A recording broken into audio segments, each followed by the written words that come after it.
being able to easily digest it and to remember it is important because it creates this top of mind awareness. Creating advertisements and content that helps build your branding and brand your business's image makes it easy for people to remember who you are, what you do, so that when they're in the market for those services, it's top of mind. The second thing that makes for good content is a call to action, and that can be in the future or it can be today. I mean, everyone preferably wants that impulse action today, but sometimes that call to action can be in the future, whether it be a specific event or a specific sale or a specific outcome that you're trying to reach. So putting the right messaging in there to drive the right outcomes with your business is important. And that does take experience. It does take somebody who has a marketing mind. It does take that empathy or putting yourself in your clients and your customers' shoes, like you mentioned earlier, Bob, so that you are creating the right message in 8 seconds or less with 8 words or less.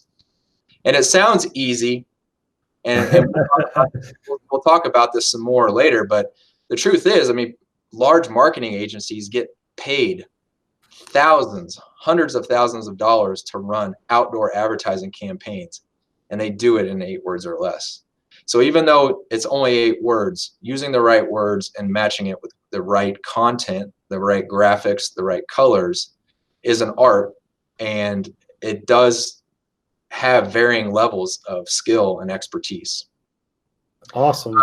One last thing on what makes good content. So on the actual graphics side of it, because a lot of people ask that question, for outdoor digital displays, we're working with such a small pixel matrix compared to an HD television screen and other digital platforms. And so with this technology, it's very important that your colors have good contrast and that the text that you do use is easy to read. A lot of softwares do have the ability, but not all of them have the ability to use a good stroke and or a good shadow to help accent the letters. And the size. One of the reasons why we always say 8 words or less is because it's easy to read, but also it allows on those digital displays to have a much larger letter. And the larger the letter is on your display, the easier it is to read, especially from a further distance.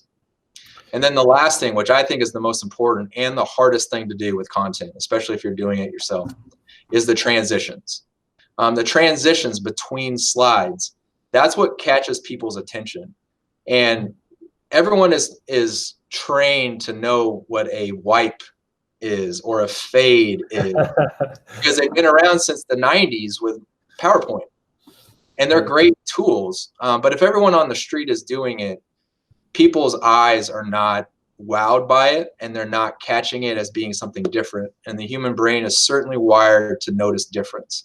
And so utilizing newer transition techniques and utilizing high animated content for those transitions can make a big difference in catching someone's attention and giving you that impression over and over and over throughout the length of your messaging.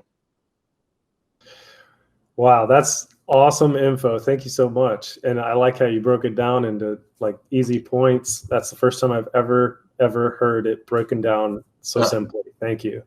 And I know our people that watch this are gonna, get a lot out of that for sure.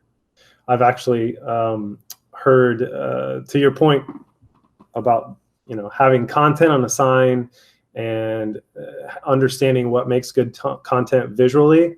And the negative bias, I think it's called, when people, we're always looking for the difference, the different thing about what's going on.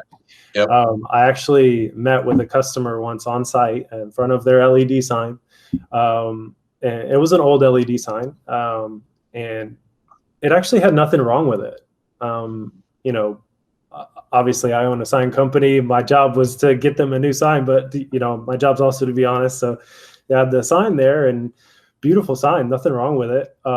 They just had really bad content. They didn't know it. They thought it was something wrong with the sign.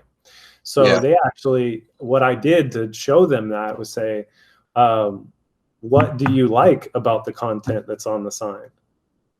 And then he just went into, he said, well, I like the size, or I forget what it was, but there was something simple about that he did like. But then he went all into the negative, all the differences, all the bad things that he didn't like about it.